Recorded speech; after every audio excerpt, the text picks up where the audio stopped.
আসসালামু আলাইকুম, আমন্ত্রণ জানাচ্ছি ফভ টিভি নিউজ আপডেটে। সঙ্গে আছি আমি ইমতিয়াজ আহমেদ। শুরুতেই সংবাদ শিরোনাম। উপদেষ্টা মাহফুজকে বোতল মারা নিয়ে মুখ খুললেন বিএনপি নেতা অ্যানি। তারেকের স্ত্রী ডাক্তার জোবাইদা এমপি প্রার্থী, পোস্টারে তোলপাড়। ভারতে জনতার গণধোলাই খেয়ে পালিয়েছে শুভেন্দু ময়ূখ। ভারত তুরস্ক সম্পর্কে ফাটল। এবার বিস্তারিত।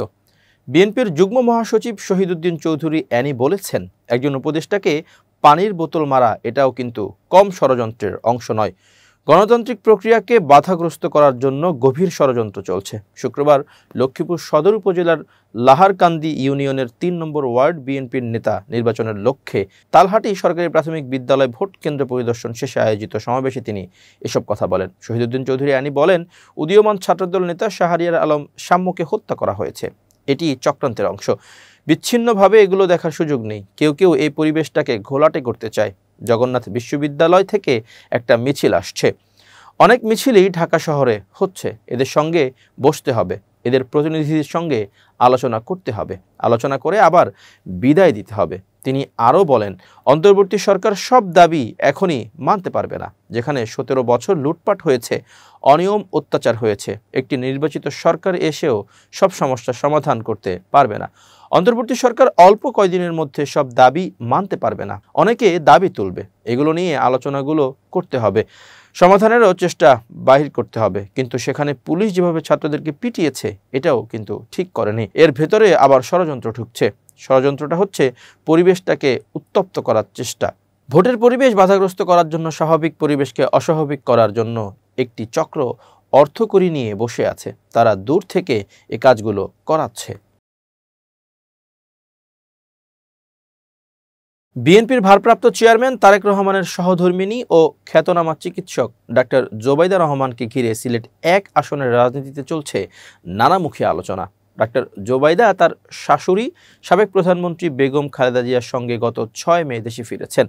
17 বছর পর যুক্তরাজ্য থেকে দেশে ফেরায় তাকে স্বাগত জানিয়েছে সিলেট। সাবেক ছাত্রদল নেতাদের আনন্দ মিছিলের পর এবার নগর জুড়ে পোস্টারিং হয়েছে। এতে তাকে মর্যাদাপূর্ণ সিলেট 1 আসনে প্রার্থী হিসেবে দেখতে চাওয়া হয়েছে। তবে কে বা কারা এই পোস্টার নগর জুড়ে সাটিয়েছেন তা উল্লেখ না থাকায় কিছুটা ধূম্রজাল সৃষ্টি হয়েছে।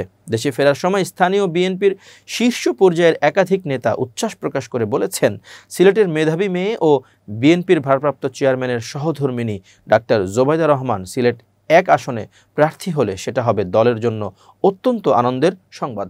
ডাক্তার জোবাইদার দেশে ফেরা নিয়ে রাজনৈতিক মহলে পট পরিবর্তনের আভাস পাওয়া যাচ্ছে। জোবাইদার জন্মভূমি সিলেটে তাকে নিয়ে বিভিন্ন মহলে ব্যাপক আলোচনা, নেতাকর্মীদের মধ্যে উৎসাহ ও উদ্দীপনা এবং চাঞ্চল্যের সৃষ্টি হয়েছে। বিশেষ করে রাজনীতিতে অভিষেক হওয়ার বিষয়টি নিয়ে চায়ের কাপে ঝড় উঠেছে। এদিকে জোবাইদা রহমানকে নিয়ে সিলেটে যখন আলোচনা তুঙ্গে, তখন যুক্তরাজ্য ভ্রমণ শেষে 18 দিন পর দেশে ফিরে সিলেট সিটি কর্পোরেশনের সাবেক মেয়র ও বিএনপির চেয়ারপারসনের উপদেষ্টা আরিফুল হক চৌধুরীও একই ইঙ্গিত দিয়েছেন। শুক্রবার প্রতিবেদকের সঙ্গে আলাপকালে আরিফুল হক চৌধুরী বলেন, আমি তো মিডিয়ার সামনে দলের ভারপ্রাপ্ত চেয়ারম্যানকে সিলেট 1 নগর সদর আসনে প্রার্থী হওয়ার অনুরোধ জানিয়েছি।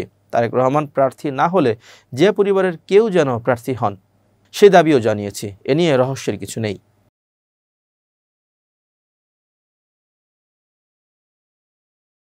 মাগুরার 8 বছর বয়সী শিশুর ধর্ষণ ও হত্যা মামলার রায় দিয়েছে আদালত। শনিবার সকাল 9:30টার দিকে জেলার নারী ও শিশু নির্যাতন দমন ট্রাইব্যুনালের বিচারক এম জাহিদ হাসান এ রায় দেন।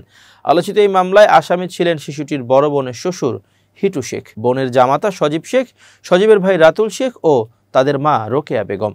আদালত মামলার প্রধান আসামি হিটু শেখকে মৃত্যুদণ্ড দিয়েছে। এছাড়া মামলার অন্য আসামিরা বোনের জামাতা সজীব শেখ, সজীবের ভাই রাতুল শেখ ও তাদের মা রোকেয়া বেগমকে খালাস দিয়েছেন আদালত। এর আগে গত 13 এপ্রিল আলোচিত মামলায় অভিযোগপত্র দেয় পুলিশ। 23 এপ্রিল অভিযোগ গঠনের মধ্য দিয়ে শুরু হয় বিচার কার্যক্রম। সাক্ষ্য গ্রহণ শুরু হয় 27 এপ্রিল। এ মামলায় রাষ্ট্রপক্ষকে সাক্ষ্য দেন 29 জন। ছুটির দিন বাদে টানা শুনানি করে 12 কার্যদিবসে শেষ হয় বিচার। রাষ্ট্রপক্ষের আইনজীবীরা বলেছেন, আসামির 164 ধারায় স্বীকারোক্তিমূলক জবানবন্দি, মেডিকেল এভিডেন্স ও সাক্ষীদের জবানবন্দিতে আসামিদের বিরুদ্ধে অপরাধ প্রমাণিত হয়েছে। মাগুরার নারী ও শিশু নির্যাতন দমন ট্রাইব্যুনালের পাবলিক প্রসিকিউটর জানান, এ মামলার প্রধান আসামি হিটু শেখের 164 ধারায় স্বীকারোক্তি, মেডিকেল রিপোর্ট, পারিপার্শ্বিক সাক্ষ্য এবং মামলার মৌখিক ও দালিলিক সাক্ষ্য দ্বারা রাষ্ট্রপক্ষ মামলা প্রমাণ করতে পেরেছে। ফলে একটি নিষ্পাপ শিশুকে যেভাবে অমানবিক পাশবিক নির্যাতনে হত্যা করা হয়েছে তার জন্য আসামিদের আদালত সর্বোচ্চ সাজা দেবে, যা বাংলাদেশে দৃষ্টান্ত হয়ে থাকবে। এর আগে জেলা আইনজীবী সমিতির সাধারণ সম্পাদক ও বাদী পক্ষের আইনজীবী বলেন, মাগুরায় 8 বছরের শিশুর সঙ্গে বর্বর পাশবিক ঘটনায় সারা দেশ প্রতিবাদে ফেটে পড়ে। মাগুরা জেলা আইনজীবী সমিতির সদস্যরাও এই ঘৃণ্য ঘটনার দ্রুত বিচার দাবি জানায়। মাগুরা শহরের নিজ নান্দুয়ালি গ্রামে বোনের শ্বশুরবাড়ি বেড়াতে এসে গত 6 মার্চ ধর্ষণের শিকার হন শিশু আসিয়া। এই ঘটনার পর মাগুরা সহ সারা দেশের মানুষ প্রতিবাদে বিক্ষোভে ফেটে পড়ে। গত 8 মার্চ পুলিশের অভিযুক্ত এ 4 জনকে আসামি করে সদর থানায় মামলা করেন শিশুর মা আয়েশা আক্তার। ধর্ষণের ঘটনার পর শিশুকে প্রথমে মাগুরা 250 শয্যা বিশিষ্ট হাসপাতালে ভর্তি করা হয়। এরপর ফরিদপুর মেডিকেল এবং পরে ঢাকায় সম্মিলিত সামরিক হাসপাতালে ভর্তি করা হয়। সেখানে চিকিৎসাধীন অবস্থায় 13 মার্চ মারা যায় শিশুটি। এই ঘটনার পর পুলিশের রিমান্ড চলাকালে মামলার মূল আসামি হিটু শেখ 15 মার্চ মাগুরার সিনিয়র জুডিশিয়াল ম্যাজিস্ট্রেট আদালতে স্বীকারোক্তিমূলক জবানবন্দি দেয়, যেখানে এ ঘটনায় সে একাই জড়িত বলে স্বীকারোক্তি দেন। কক্সবাজার বিমানবন্দর থেকে ঢাকার উদ্দেশ্যে উড়ার পর বিমানের -8 মডেলের উড়োজাহাজের একটি চাকা রানওয়েতে খুলে পড়ে যায়। পাইলট কন্ট্রোল টাওয়ারের মাধ্যমে ভয়ানক এ বার্তা পেয়ে ঢাকায় জরুরি অবতরণের যাবতীয় প্রস্তুতি গ্রহণের কথা জানান। পাইলটের মেসেজ পেয়ে ঢাকার রানওয়ে ও আশপাশের এলাকায় নেওয়া হয় সব ধরনের নিরাপত্তা ব্যবস্থা। এরপর থেকেই সবার নজর থাকে রানওয়ের দিকেই, কি হয় না হয়। তবে শেষ পর্যন্ত সকল জল্পনা কল্পনা উড়িয়ে দিয়ে অভিজ্ঞ পাইলট একটি চাকা ছাড়াই নিরাপদে উড়োজাহাজটি রানওয়ে স্পর্শ করতে সক্ষম হন। এর ফলে বড় ধরনের দুর্ঘটনার হাত থেকে রক্ষা পায় ওই ফ্লাইটে থাকা এক শিশু সহ 71 যাত্রী, পাইলট ও কেবিন ক্রু। গতকাল শুক্রবার বেলা 1:22 দিকে এই ঘটনা ঘটে। তবে কী কারণে এবং কাদের গাফিলতিতে এমন বিপজ্জনক ঘটনা ঘটেছে তার কারণ খুঁজে বের করতে বিমান বাংলাদেশ এয়ারলাইন্সের chief of flight safety captain Enam তালুকদারকে প্রধান করে 4 সদস্য বিশিষ্ট একটি তদন্ত কমিটি গঠন করা হয়। কমিটির অপর 3 সদস্যের মধ্যে 2 জন পাইলট ও 1 জন প্রকৌশলী রয়েছেন। প্রত্যক্ষদর্শী ও বিমানবন্দর সংশ্লিষ্টদের সাথে কথা বলে জানা গেছে, 71 যাত্রী নিয়ে বিমানের কানাডার বোম্বেয়ার্ডার কোম্পানির তৈরি -8 S2AJW ফ্লাইটটি বেলা 1:20 কক্সবাজার বিমানবন্দর থেকে ঢাকার উদ্দেশ্যে টেক অফ করে। টেক অফ করার সময় হঠাৎ একটি চাকা, পেছনের বাম দিকের একটি ভেতরের চাকা রানওয়েতে খুলে পড়ে যায়। পাইলট ফ্লাইট নিয়ে ঢাকার গন্তব্যের যাওয়ার পথে এয়ার কন্ট্রোল টাওয়ার থেকে তাকে চাকা খুলে পড়ার কথা জানানো হয়। পাইলট বিষয়টি অবগত হওয়ার পর সব যাত্রীকে ইনফর্ম করেন। এরপর ইমার্জেন্সি ল্যান্ডিংয়ের প্রস্তুতি গ্রহণ করার জন্য তিনি ঢাকায় বার্তা পাঠান। সেভাবেই ঢাকার হজরত শাহজালাল আন্তর্জাতিক বিমানবন্দরে রানওয়ে ও এর আশেপাশে নেওয়া হয় ফায়ার সহ সব ধরনের নিরাপত্তা প্রস্তুতি। বেলা 1:40 ক্যাপ্টেন জামিল বিল্লাহ চাকা ছাড়াই ফ্লাইটটি ঢাকার নিরাপদে অবতরণ করান। অবতরণের পর সব যাত্রী এয়ারক্রাফট থেকে নেমে যান। যাত্রীরা সবাই অক্ষত আছেন এবং এয়ারলাইন্স কর্তৃপক্ষের কাছ থেকে তারা তাদের লাগেজও বুঝে নেন। গতকাল বিকেলে বিমান বাংলাদেশ এয়ারলাইন্সের মহাব্যবস্থাপক ABM রওশন কবিরের পাঠানো সংবাদ বিজ্ঞপ্তিতে জানানো হয়, বিমানের ঢাকাগামী BG 436 ফ্লাইটটি বেলা 1:20 কক্সবাজার বিমানবন্দরের রানওয়েতে থেকে টেক অফ করার সময় এয়ারক্রাফট এর ল্যান্ডিং গিয়ারের এক পাশের একটি চাকা যান্ত্রিক কারণে খুলে যায়। এ অবস্থায় উক্ত ফ্লাইটের pilot in command captain Jamil Billah ও তার ক্রুদের দক্ষতা ও বিচক্ষণতায় ফ্লাইটটি বেলা 2:20 হজরত শাহজালাল আন্তর্জাতিক বিমানবন্দরে নিরাপদে অবতরণ করে। ক্যাপ্টেন জামিল বিল্লাহর 8000 ঘন্টা ফ্লাইং করার অভিজ্ঞতা রয়েছে। ওই ফ্লাইটে 71 জন যাত্রী ছিল। অবতরণের পর ওই ফ্লাইটের যাত্রীরা পাইলট ক্রুদের প্রতি কৃতজ্ঞতা ও ইমার্জেন্সি ল্যান্ডিংয়ের ব্যবস্থাপনার জন্য কর্তৃপক্ষের প্রতি সন্তোষ প্রকাশ করেছে। এতে আরও বলা হয়, বিমান বাংলাদেশ এয়ারলাইন্স কর্তৃপক্ষ এ বিষয়ে বিমানের chief of safety captain Enam তালুকদারকে প্রধান করে একটি তদন্ত কমিটি গঠন করেছে। ABM রওশন কবির নয়াদিগন্তকে বলেন, ঘটনা নিয়ে ওই ফ্লাইটের পাইলট কোনো বক্তব্য মিডিয়াতে দিতে পারবেন না। তবে আমরা চেষ্টা করছি তার একটি বক্তব্য রেকর্ড করে গণমাধ্যমে অথবা বিমানের নিজস্ব ফেসবুকে প্রচার করতে।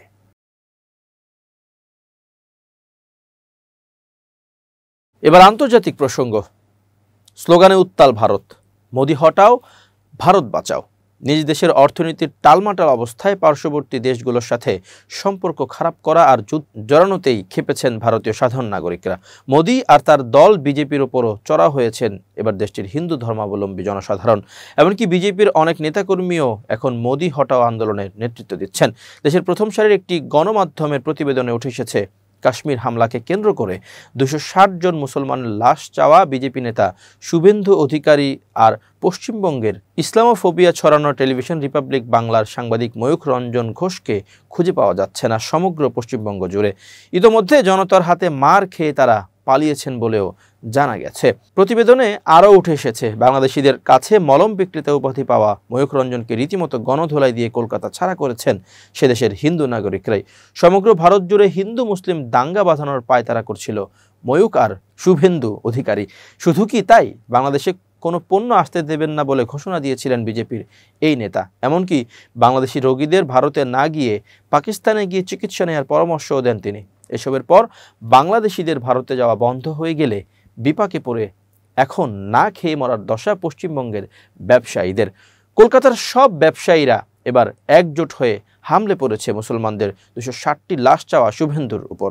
আর মলম বিক্রেতা সাংবাদিক ময়ূখ রঞ্জন তো ফ্যাসিস্ট হাসিনা ভারতে পালানোর পর থেকে প্রোপাগান্ডা ছড়ানোতে ব্যস্ত ছিল। বাংলাদেশ নিয়ে কটাক্ষ না করলে আর আবোল তাবোল সব মিথ্যে না ছড়ালে তার যেন চলেই না। জানা যায়, পাকিস্তানের সাথে যুদ্ধ বাঁধাতে ময়ূখ আর শুভেন্দুর উস্কানির জন্য তাদের উপর খেপেছে সাধারণ আমজনতা। এক পর্যায়ে তাদেরই গণধোলাই দিয়ে এলাকা ছাড়া করেন ভারতীয় নাগরিকরা।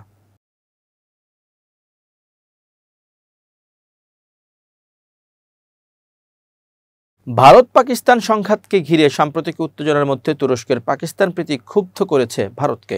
আর এতে ভারত ও তুরস্কের মধ্যকার কূটনৈতিক উত্তেজনা নতুন মোড় নিয়েছে। এর ফলশ্রুতিতে ভ্রমণ বয়কটের পাশাপাশি ব্যবসা ও শিক্ষাক্ষেত্রেও সম্পর্ক ছিন্ন করেছে ভারত। বৃহস্পতিবার ভারতের বেসামরিক বিমান চলাচল মন্ত্রণালয় তুরস্কের বহুল পরিচিত বিমান সেবা সংস্থা সেলেবির নিরাপত্তা ছাড়পত্র বাতিল করেছে। ফলে প্রতিষ্ঠানটি আর ভারতের বিমানবন্দরের কার্যক্রম চালাতে পারবে না। দিল্লি ও মুম্বাই সহ ভারতের একাধিক প্রধান বিমানবন্দরে গ্রাউন্ড সার্ভিস পরিচালনা করত চেলেবি। এ বিষয়ে ভারতের বেসামরিক বিমান পরিবহন মন্ত্রণালয় জানিয়েছে, দেশের বিভিন্ন প্রান্ত থেকে সেলেবিকে নিষিদ্ধ করার দাবি উঠেছে। জাতীয় স্বার্থকে গুরুত্ব দিয়ে আমরা সেই দাবি বিবেচনায় নিয়েছি। সেলেবি অবশ্য এই অভিযোগ অস্বীকার করেছে এবং একে অন্যায্য বলেছে। ব্লুমবার্গের প্রতিবেদন অনুযায়ী সংস্থাটি বলেছে, তারা প্রশাসনিক ও আইনিভাবে বিষয়টি মোকাবেলা করবে। এই কূটনৈতিক উত্তেজনার প্রভাব পড়েছে শিক্ষাক্ষেত্রেও। তুরস্কের বিশ্ববিদ্যালয়গুলোর সঙ্গে চলমান সব ধরনের একাডেমিক সম্পর্ক সাময়িকভাবে স্থগিত করেছে ভারতের জওহরলাল নেহরু বিশ্ববিদ্যালয়, জামিয়া মিলিয়া ইসলামিয়া ও মৌলানা আজাদ ন্যাশনাল উর্দু বিশ্ববিদ্যালয়। এই উত্তেজনার সূত্রপাত হয় ভারত ও পাকিস্তানের মধ্যে সাম্প্রতিক সংঘর্ষ থেকে। জম্মু কাশ্মীরের পহেলগাঁও হামলার পর পাকিস্তানের বিরুদ্ধে বিমান হামলা চালায় ভারত।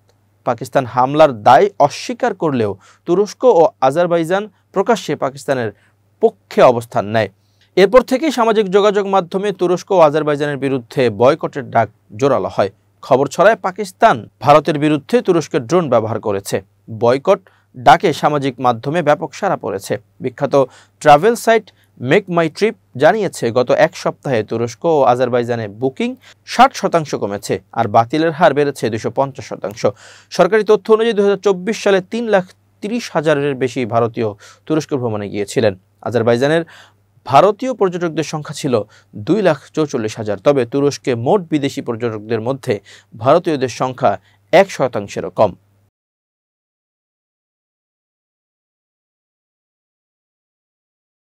রাশিয়া ইউক্রেন উচ্চ পর্যায়ের সরাসরি শান্তি আলোচনা শেষ হওয়ার পর রাশিয়ার প্রেসিডেন্ট ভ্লাদিমির পুতিনের সঙ্গে যত দ্রুত সম্ভব মুখোমুখি বৈঠক করতে চান মার্কিন প্রেসিডেন্ট ডোনাল্ড ট্রাম্প। ব্রিটিশ সংবাদ মাধ্যম বিবিসির প্রতিবেদন অনুযায়ী মার্কিন প্রেসিডেন্ট ট্রাম্প বলেন, পুতিন ও আমি একসঙ্গে না বসা পর্যন্ত কিছুই ঘটবে না। মধ্যপ্রাচ্য সফরের সময় সাংবাদিকদের প্রশ্নের উত্তরে ট্রাম্প বলেন, যত তাড়াতাড়ি সম্ভব পুতিনের সঙ্গে দেখা করব।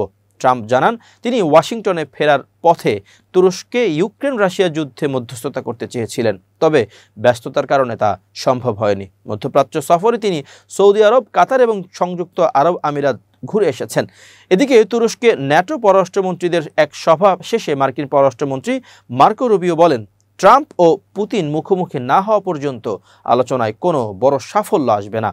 2022 সালে রাশিয়া ইউক্রেনে আগ্রাসন শুরুর পর ট্রাম্প ও পুতিন একাধিকবার ফোনে কথা বললেও এখন পর্যন্ত তাদের মুখোমুখি কোনো বৈঠক হয়নি, যদিও এখনও কোনো বৈঠকের তারিখ নির্ধারিত নয়।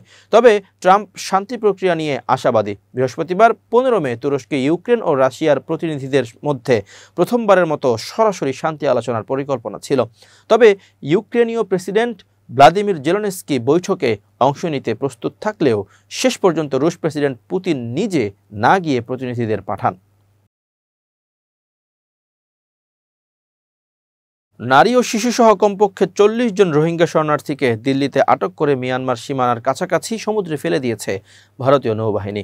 বৃহস্পতিবার জাতিসংঘের মানবাধিকার বিষয়ক হাই কমিশনারের দপ্তর এক বিবৃতিতে এ তথ্য জানায়।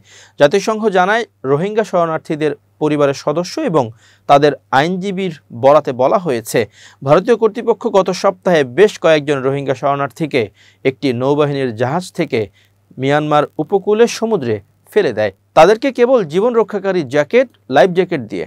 শুক্রবার 5 জন রোহিঙ্গা শরণার্থী অ্যাসোসিয়েট প্রেসকে অর্থাৎ এপিকে জানান, এদের পরিবারের সদস্যরা 6 মে ভারতীয় কর্তৃপক্ষের হাতে আটক হন। আটককৃতদের মধ্যে 15 জন খ্রিস্টানও ছিলেন। 8 মে তাদের একটি বিমানে করে নিয়ে যাওয়া হয় এবং পরে ভারতীয় নৌবাহিনীর মাধ্যমে সমুদ্রে ফেলে দেওয়া হয়। দিলাওয়ার হোসেন, রোহিঙ্গা শরণার্থীদের আইনজীবী জানান, ভুক্তভোগী পরিবারগুলো ভারতের সর্বোচ্চ আদালতে একটি পিটিশন দায়ের করেছে যাতে ভারত সরকারকে তাদের পরিবারদের দিল্লিতে ফিরিয়ে আনতে নির্দেশ দেওয়ার দাবি জানানো হয়েছে। এদিকে ভারতের নৌবাহিনী ও পররাষ্ট্র মন্ত্রণালয় এ বিষয়ে মন্তব্য করতে অস্বীকৃতি জানিয়েছে।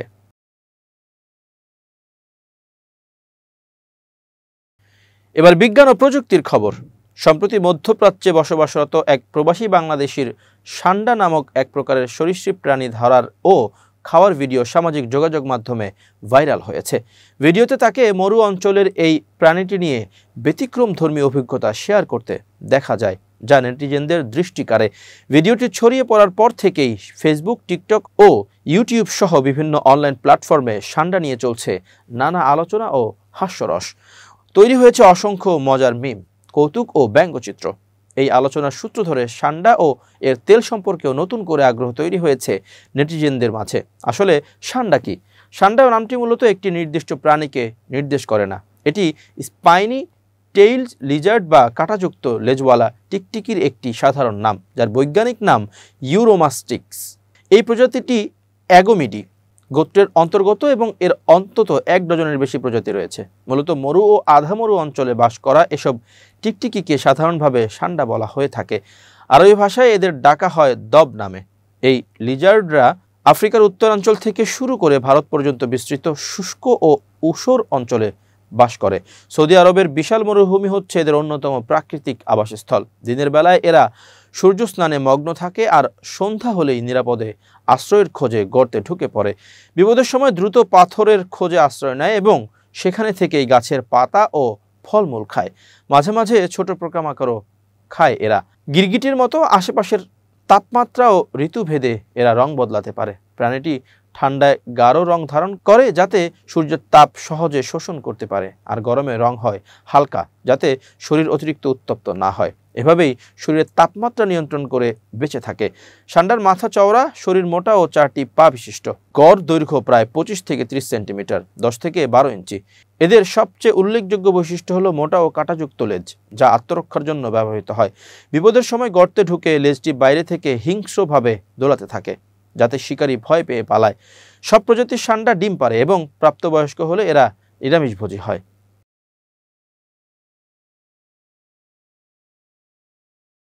এবার খেলার খবর। আরব আমিরাতের বিপক্ষে 2 ম্যাচের টি-20 সিরিজের প্রথম টিতে আজ মাঠে নামছে বাংলাদেশ। এর আগে ক্রিকেটারদের ফ্রি খেলার লাইসেন্স দিলেন অধিনায়ক লিটন দাস।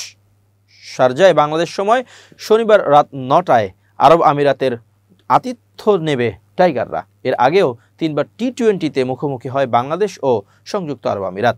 প্রতিবারই জিতেছে লাল সবুজরা। প্রতিপক্ষ হিসেবে আরব আমিরাত খুব একটা চ্যালেঞ্জিং না হলেও একটা বাড়তি চ্যালেঞ্জ আছে লিটন দাসের জন্য। কারণ বাংলাদেশের টি-20 দলের নতুন অধিনায়ক হিসেবে আজ যাত্রা শুরু করেছেন লিটন দাস। এর আগে গত শুক্রবার এক ভিডিওর বার্তায় ক্রিকেটারদের ফ্রি খেলার লাইসেন্স দিয়েছেন টাইগারদের এই নতুন অধিনায়ক। নিজেকে উজাড় করে ভয়ডরহীন ক্রিকেট খেলার বার্তা দিয়েছেন তিনি। লিটন বলেন, মেসেজ একটাই থাকবে যে ফিল ফ্রি। এই ফরম্যাটে অনেক চিন্তা আসে অনেক সময়। আমি চাইবো প্রতিটা খেলোয়াড় তার জায়গা থেকে যত ফ্রিলি ক্রিকেট খেলতে পারে এবং ক্রিকেটটা এনজয় করতে পারে। তিনি বলেন, ফলাফলের কথা না ভাবলেও ফলাফল একটা সময় চলে আসবে, কিন্তু আমরা কতটা প্রসেস মেনটেন করেছি এবং এই জিনিসটা আমার জন্য গুরুত্বপূর্ণ। ব্যাটিং, বোলিং ও ফিল্ডিং 3 বিভাগেই ভালো করতে মরিয়া লিটন। তার চাওয়া পরিকল্পনার যথার্থ প্রয়োগ। লিটন দাস বলেন, অবশ্যই প্রথম প্রায়োরিটি হচ্ছে 2টা ম্যাচই যেন জিততে পারি। একই সাথে চাইবো আমরা যেসব জায়গা নিয়ে কাজ করছি কিছুদিন যাবত সেই জায়গাগুলো ফুলফিল করতে পারি।